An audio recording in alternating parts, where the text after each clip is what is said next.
السلام عليكم. انا النهارده هجاوب على واحد من اصعب الاسئله في الحياه.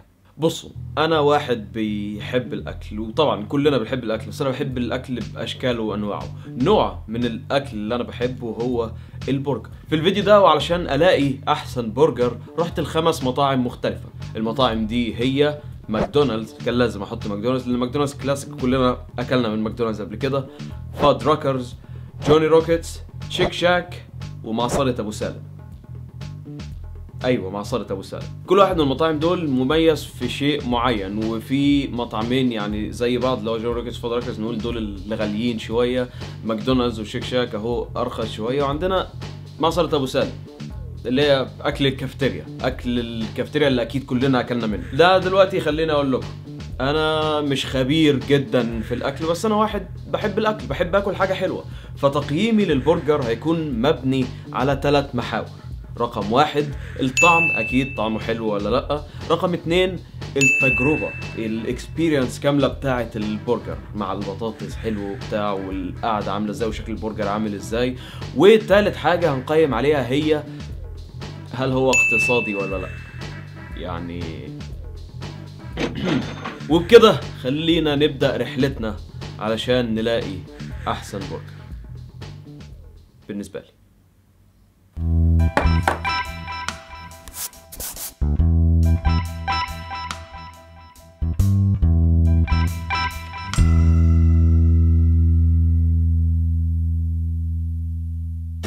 رحلة البحث على أحسن برجر أكيد مش سهلة، ولكن زي أي حاجة في الدنيا لازم نبدأ في مكان، وأول مطعم هنروح له هو فادراكرز.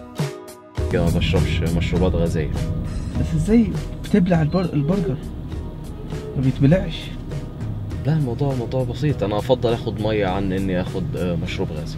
كنت زمان أكيد بقى، مش زمان أوي يعني، من كام شهر باخد مشروبات غازية عادية، بس بطلت الحوار ده. اسألني ليه؟ ليه؟ عشان مش صحي. تصفيقا. لا. بس فكرة ان انا اكل يعني فاهم 6 برجرات كل يوم من مطاعم مختلفة دي برضو مش صحية شوية. فيها فلوس كمان، مش اقتصادية كمان.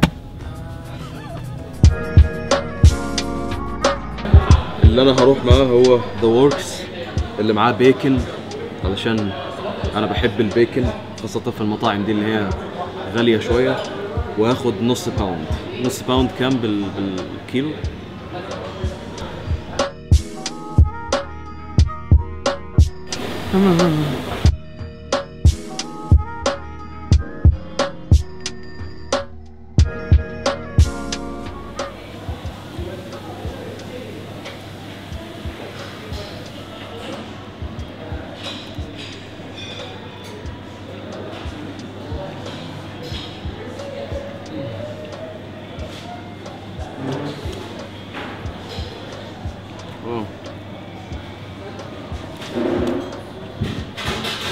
حاسس ان انا عملت حاجه غلط.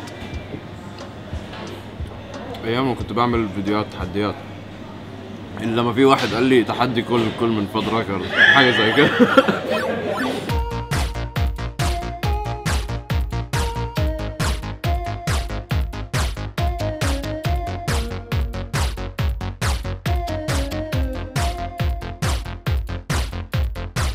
نص البرجر بس خلص، ومن دلوقتي بادئ احس بشعور الذنب. عارف الشعور ده؟ اللي هو تحس ان انت اكلت كتير.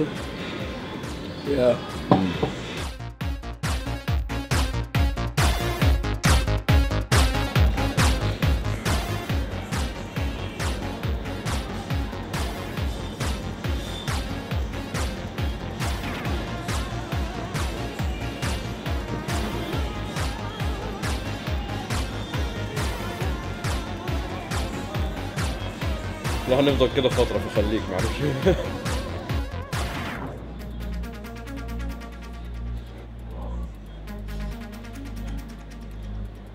بعد الجريمة اللي أنا لسه عاملها دلوقتي هنقيم البرجر بتاع فادراكرز. الطعم، أنا أدي الطعم 6/10. 6 ليه؟ علشان فادراكرز بيلعب في دماغ الزباين بتوعه. مش قصدي كده، بس لو انت جعان جدا البرجر بالنسبه لك هيبقى 10 من 10، بس انا كنتش جعان قوي فالبرجر بالنسبه لي 6 من 10.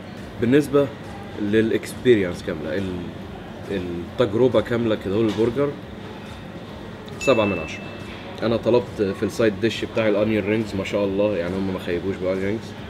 شوف قد ايه. واخر حاجه هنقيم فادراكرز عليها، هل هو اقتصادي ولا لا؟ 3 من 10، لان فادراكرز غالي جدا، فوق ال 100 جنيه لاكلة برجر، فاقتصاديا مش قوي، بس برضه لسه هو متنافس كويس. كات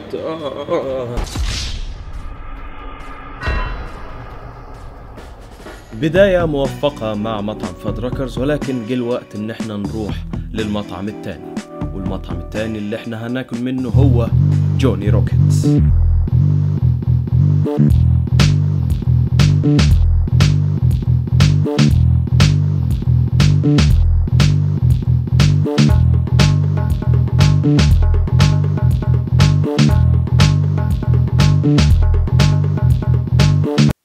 This magic moment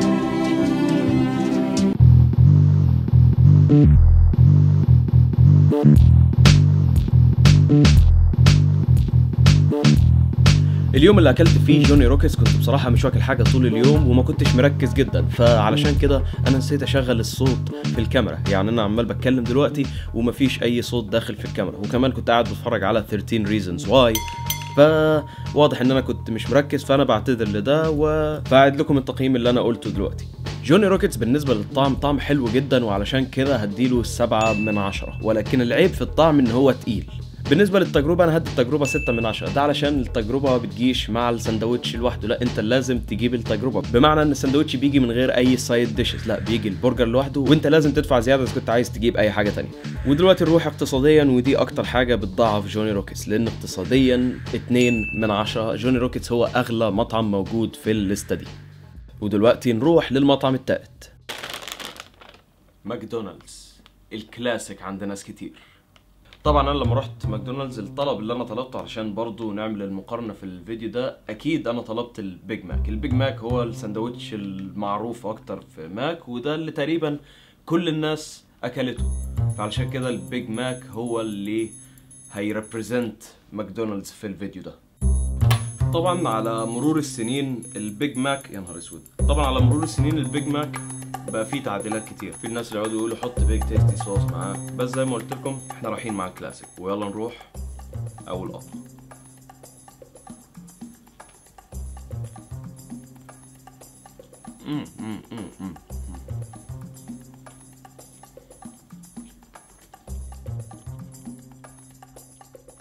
الطعم اللي ما ينفعش تتوهه عن ماكدونالدز. ماكدونالدز كامله طعمها في البيج ماك. من الحاجة اللي أنا بحبها في ماكدونالدز إن طعمه ما بيغشكش.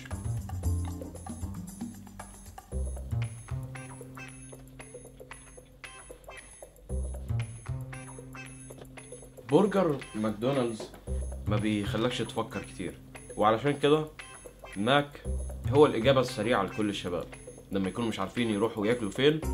على طول الحل الأخير أو الحل اللي دايما موجود نروح ماك. ودلوقتي خلينا نقيمه. بالنسبة للتجربة كاملة وانا باكل البرجر، تجربة بسيطة، هدي التجربة 7 من 10.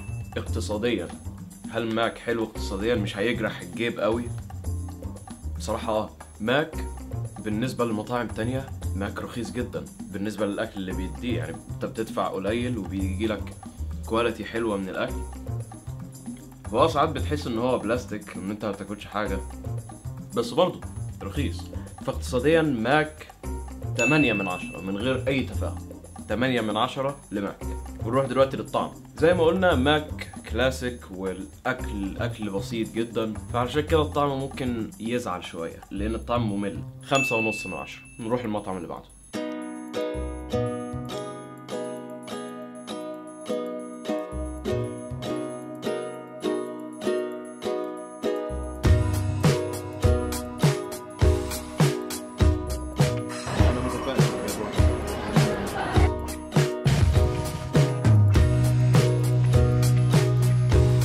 انا منصدم بصغر البرجر، ولكن طعمه حلو، صح؟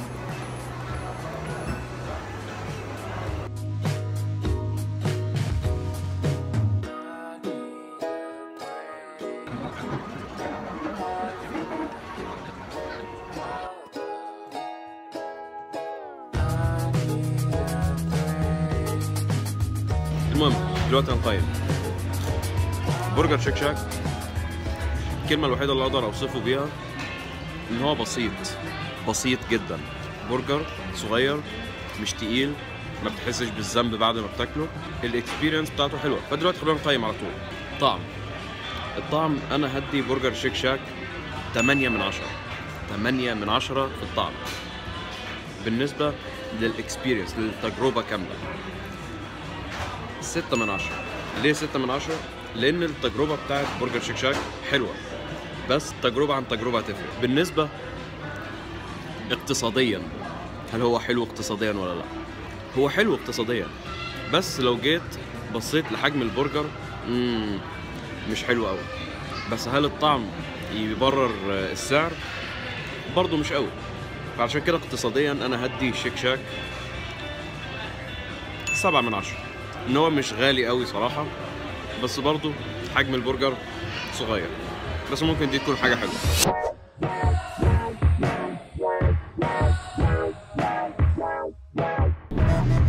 انا حاليا قدام معصرة ابو سالم، ومعصرة ابو سالم دي تعتبر اسطورة بالنسبة لي. يعني ممكن ناس كتير ما تعرفش هي ليه مميزة عندي، ولكن يعني طفولة كاملة راحت فلوسها على معصرة ابو سالم.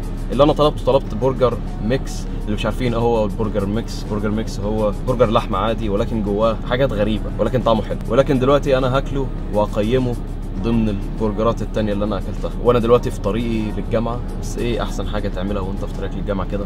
انك تضرب واحد برجر ميكس كده. يا سلام. ده هو البرجر ميكس للناس اللي مش عارفينه.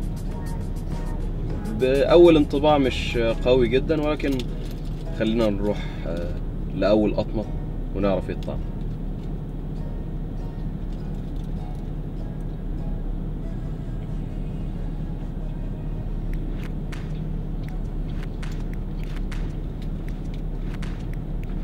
انطباع اول سريع. من اكتر البرجرات اللي من اول قطمه فيهم تحسه بيسيح على طول كده.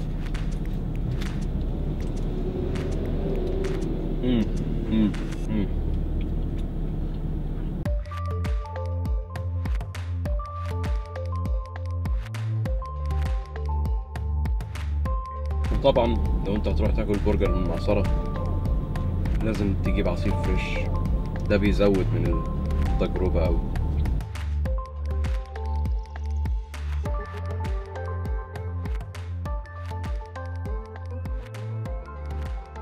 دلوقتي خلينا نروح للتقييم على طول.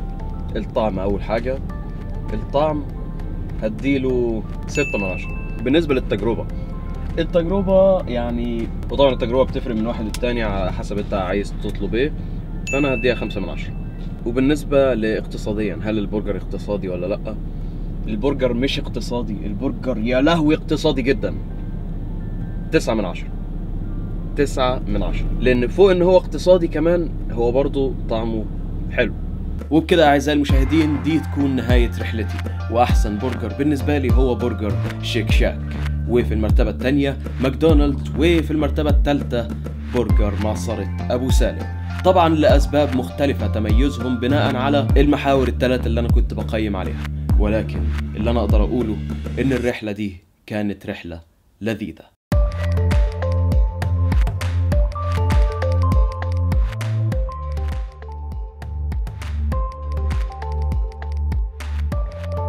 وبس دي كانت رحلتي علشان الاقي احسن برجر. اكتبوا لي في الكومنتات ايه البرجر اللي انتوا بتحبوه، وما تنسوش تعملوا لايك على الفيديو علشان ده بيساعد، واشتركوا في القناة علشان اول لما انزل فيديو جديد يوصل لكم على طول. انا محمود اسماعيل، اشوفكم ان شاء الله في الفيديو الجاي. سلام.